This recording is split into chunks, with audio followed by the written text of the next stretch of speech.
జనవరి attempt complete అయిపోయింది. లోపల మీ మనస్సుకి కూడా తెలుసు పేపర్ మీరు ఎక్స్పెక్ట్ చేసినట్టు జరగలేదు అని. So what next? ఈ వీడియో స్పెషల్ గా నేను వాళ్ళకి మాత్రమే చేస్తున్నాను who are feeling lost, stuck. ఎవరికైతే ఐఐటి డ్రీమ్ చేతులారా చేయి జారిపోతుందని అనిపిస్తుందో నా మాటని జాగ్రత్తగా వినండి. ఐ నో దిస్ పెయిన్, ఎందుకంటే ఎగ్జాక్ట్లీ నేను కూడా మీ పొజిషన్ లోనే ఉన్నాను. సంవత్సరం ముందు నా జనవరి అటెంప్ట్ కూడా స్పాయిల్ అయ్యింది. కాన్ఫిడెన్స్ ఫుల్ గా డౌన్. 10th క్లాస్ టాపర్ అనే ట్యాగ్ అది ఒక బరువులా అనిపించేది. కానీ ఇవాళ నేను ఒక ఐఐటి ఢిల్లీ స్టూడెంట్ ని. మీరందరూ కలలు కన్న లైఫ్ ని జీవిస్తున్నా. నేను ఏడవడం ఆపేశా. నా స్ట్రాటజీని చేంజ్ చేశా.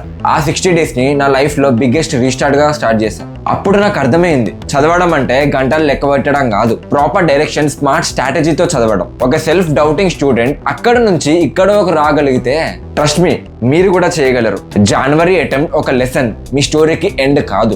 ఈ నెక్స్ట్ 60 days మీ ర్యాంక్ 50,000 నుంచి 5,000 కి తీసుకెళ్లగలగాలి. మరి మీరు ఈ నెక్స్ట్ 60 days ని మీ లైఫ్ లో మోస్ట్ డిసిప్లిన్ డేస్ గా మార్చుకోగలిగితే ఇప్పుడే కామెంట్ సెక్షన్ లో రాయండి రీస్టార్ట్ మిషన్ ఏప్రిల్ అని. ఎందుకంటే రీస్టార్ట్ అంటే గుడ్డిగా కష్టపడడం కాదు. రీస్టార్ట్ అంటే ఫస్ట్ రియాలిటీ యాక్సెప్ట్ చేయడం, తర్వాత స్మార్ట్ గా మూవ్ అవ్వడం. ప్లాన్ స్టార్ట్ చేసే ముందు most important thing self assessment.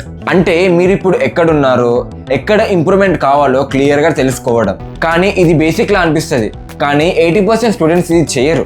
వాళ్ళ మైండ్ లో ఆలోచించుకుంటూ ఉంటారు, ఫిజిక్స్ వీక్, మ్యాథ్స్ స్లో, కానీ పేపర్ మీద రాయరు. Let me tell you one powerful truth about our brain. మీ బ్రెయిన్ ఐడియాస్ జనరేట్ చేయడానికి డిజైన్ చేశారు, స్టోర్ చేయడానికి కాదు. మీ brain processing unit, storage unit కాదు. ఫిజిక్స్ వీక్ అని ఆలోచించడం ఒక ఆలోచన మాత్రమే. ఫిజిక్స్ లో రొటేషనల్ మోషన్ క్వశ్చన్ రావట్లేదని పేపర్ మీద రాస్తే మీ బ్రెయిన్ కి క్లియర్ సిగ్నల్ వెళ్తుంది. రాయడం అనేది కన్ఫ్యూజన్ ని ఒక క్లారిటీగా మారుస్తుంది. మైండ్ లో ఉంటే అది కన్ఫ్యూజన్, పేపర్ మీద ఉంటే అది ప్లాన్. సో మీ మైండ్ ని పేపర్ మీద ఖాళీ చేయండి, అప్పుడే కొత్త ఇన్ఫర్మేషన్ కి ప్లేస్ దొరుకుతుంది. ఈ ప్రాసెస్ కి 3 steps ఫాలో అవ్వాలి.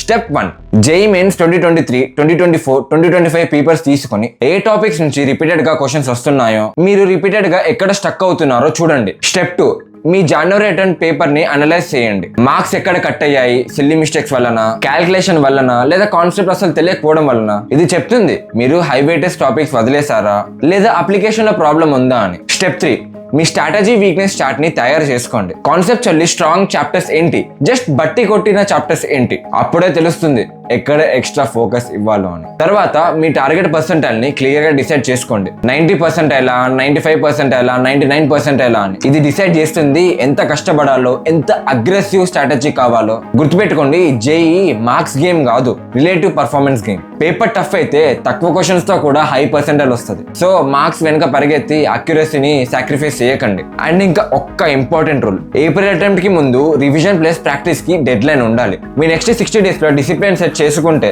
పానిక్ లేకుండా ఫుల్ సిలబస్ రివైజ్ చేయడం, షార్ట్ నోట్స్ తయారు చేయడం, రెగ్యులర్ మార్క్స్ ఇవ్వడం అన్ని పాసిబుల్. ఈ స్ట్రక్చర్స్ ని పర్ఫెక్ట్ గా ఫాలో అవ్వడానికి నేను ఈ 60 days ని 3 phases గా డివైడ్ చేశాను. Phase 1, Day 1 to Day 30. ఈ ఫేజ్ ఫౌండేషన్ లాంటిది. ఈ 30 days లో మీ weak topics, high weightage topics, వీటిని ప్రియారిటైజ్ చేయాలి. స్టడీ రిసోర్సెస్ ని లిమిటెడ్ గా పెట్టుకోండి. ఎక్కువ బుక్స్ ఈక్వల్స్ టు ఎక్కువ confusion. Start with NCERT, last 15 years PYQs, one shot lectures.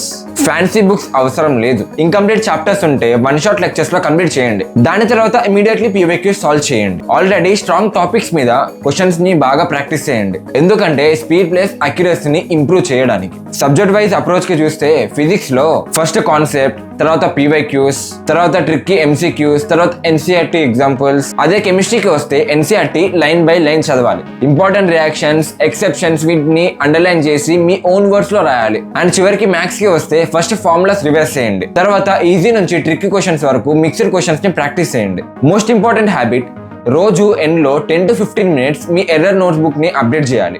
Practice లో చేసిన ప్రతి మిస్టేక్ రాయండి. సేమ్ మిస్టేక్ ని ఎగ్జామ్ లో మీరు రిపీట్ చేయడం అంటే మీ ర్యాంక్ ని కూడా మీరు డిస్ట్రాయ్ చేయడం. బేస్ రెడీ అయ్యాక time to sharpen in phase 2. Phase 2, Day 31 నుంచి Day 50. ఈ ఫేజ్ డీప్ రివిజన్ ఉన్న ఇంటెన్సివ్ ప్రాక్టీస్ కోసం. ఫోకస్ వీటి మీద ఉండాలి.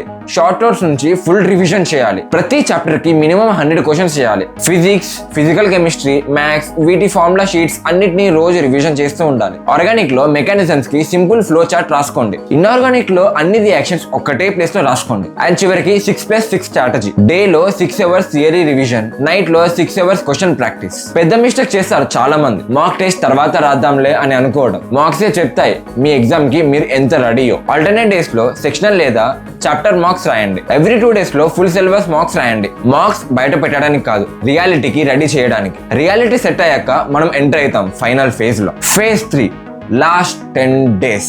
ఈ last 10 days true game changer. ప్రతిరోజు ఒక ఫుల్ మాక్ టెస్ట్ ఎగ్జామ్ లాంటి ఎన్విరాన్మెంట్ లో రాయండి. Morning 2 hours short notes revise చేయండి, అది కూడా యాక్టివ్ రీకాల్ లో. టాపిక్ నేమ్ చూడండి, మీ ఓన్ వర్డ్స్ లో ఎక్స్ప్లెయిన్ చేయండి. ట్రై చేయండి. మార్క్స్ 2.5 hours లోనే కంప్లీట్ అయ్యేటట్టు. మార్క్స్ అయ్యాక 2 hours కంపల్సరీ అనాలైసిస్ చేయాలి. సిల్లీ మిస్టేక్స్, ఎర్రర్స్ అన్నిటిని మీ ఎర్రర్ నోట్బుక్ లో రాయాలి. చివరికి exam hall mind set rules కి వస్తే, రూల్ 1 సెలెక్షన్ గురించి ఆలోచించకండి, ప్రజెంట్ క్వశ్చన్ మీద ఫోకస్ చేయండి. రూల్ 2 మీ స్క్రీన్ తప్ప ఎక్కడ చూడకండి అండ్ పక్కోడి స్పీడ్ చూసి పానిక్ అవ్వకండి. రూల్ 3 మీ స్కోర్ చేజ్ చేయడానికి మీ పేపర్ టఫ్ అయితే మీకు లో మార్క్స్ లోనే మంచి పర్సెంటేజ్ వస్తుంది. పేపర్ మీ కంట్రోల్లో లేదు, మీ రియాక్షన్ మాత్రమే మీ కంట్రోల్లో ఉంది. అండ్ 3 round క్వశ్చన్ స్ట్రాటజీకి వస్తే, క్వశ్చన్ చూడగానే డిసైడ్ చేయండి ఈజీ లేదా మోడరేటా లేదా డిఫికల్టా అని. రౌండ్ 1 ఈజీ లేదా షూర్ క్వశ్చన్స్ ని పక్కా చేయాలి. రౌండ్ 2 మోడరేట్ క్వశ్చన్స్ ని మార్క్ ఫర్ రివ్యూ చేయాలి. రౌండ్ 3 డిఫికల్ట్ లేదా వీక్ టాపిక్స్ క్వశ్చన్స్ ని లాస్ట్ కి చేయాలి. అండ్ చివరికి 90 సెకండ్ కామ్ రీసెట్. ఒకవేళ మీ బ్రెయిన్ బ్లాంక్ అయితే 20 seconds వరకు మీరు మీ స్క్రీన్ ని చూడకండి, డీప్ బ్రీత్ తీసుకోండి. 30 seconds పేపర్ ని ఓవరాల్ గా స్కాన్ చేయండి. నెక్స్ట్ 40 seconds ఒక సేఫ్ క్వశ్చన్ ని పిక్ చేయండి, ఎందుకంటే కాన్ఫిడెన్స్ బిల్డ్ చేసుకోవడం ఇంపార్టెంట్. కానీ గుర్తుపెట్టుకోండి, ఈ స్ట్రాటజీ వర్క్ అవ్వాలంటే మీ బ్రెయిన్ మీ సైడ్ కి ఉండాలి. ఫేజ్ 3 లో కొన్ని మార్క్స్ బ్యాడ్ గా వస్తాయి, సెల్ఫ్ డౌటింగ్ వస్తుంది, ఇది వర్తా అని. అక్కడే అప్లై చేయాలి the 24 hours mental reset rule. Fail అవ్వడం ప్రాబ్లం కాదు, ఫెయిల్యూర్ ని క్యారీ చేయడం డేంజరస్. టెస్ట్ బ్యాడ్ గా అయిందా, ఏడవండి, కోపం తెచ్చుకోండి, అనలైజ్ చేయండి, కానీ ఓన్లీ 24 hours. నెక్స్ట్ డే వచ్చాక ఆ ఫెయిల్యూర్ ఎస్టర్డే బుక్ లో బ్యాన్ అయిపోవాలి. ఐఐటి వాళ్ళకి దొరకదు, ఎప్పుడు ఫెయిల్ కాని వాళ్ళకి. ఐఐటి వాళ్ళకి దొరుకుతుంది, ఫెయిల్ అయిన ప్రతిసారి నెక్స్ట్ డే రీసెట్ చేసుకునే వాడికి. మీ కెరియర్ ఒక మాక్ టెస్ట్ కన్నా పెద్దది. ప్రతి మార్నింగ్ ఒక ఫ్రెష్ 0తో స్టార్ట్ అవుతుంది. నిన్న 50 marks వచ్చినా లేదా 250 marks వచ్చినా ఇవాళ 0 నుంచే స్టార్ట్ చేయాలి. ఇక ఫ్రెండ్స్, ఈ నెక్స్ట్ 60 days మీ క్యారెక్టర్ ని టెస్ట్ చేస్తుంది. జేఈ సెట్ పుట్టిన జీనియస్ కోసం సెట్ చేయలేదు, అది ఆ స్టూడెంట్ కోసం వెయిట్ చేస్తుంది. ఎవరైతే అలిసిపోయిన తర్వాత కూడా ఇంకొక క్వశ్చన్ సాల్వ్ చేయడానికి ప్రయత్నిస్తాడో. మనుషులు అంటారు 2 months లో ఏం మారదు, కానీ వాళ్ళకి తెలియదు ఒక్క స్టూడెంట్ రీస్టార్ట్ అని స్టార్ట్ చేస్తే మొత్తం చరిత్ర మారుతుంది. నెక్స్ట్ టైం మనం కలిసినప్పుడు మీ దగ్గర సక్సెస్ స్టోరీ ఉండాలని అనుకుంటున్నాను, ఎక్స్క్యూజ్ కాదు. వీడియో నచ్చితే లైక్ చేయండి, మీ ఫ్రెండ్స్తో షేర్ చేయండి. నెక్స్ట్ వీడియోలో కలుద్దాం. All the best for exam మరి.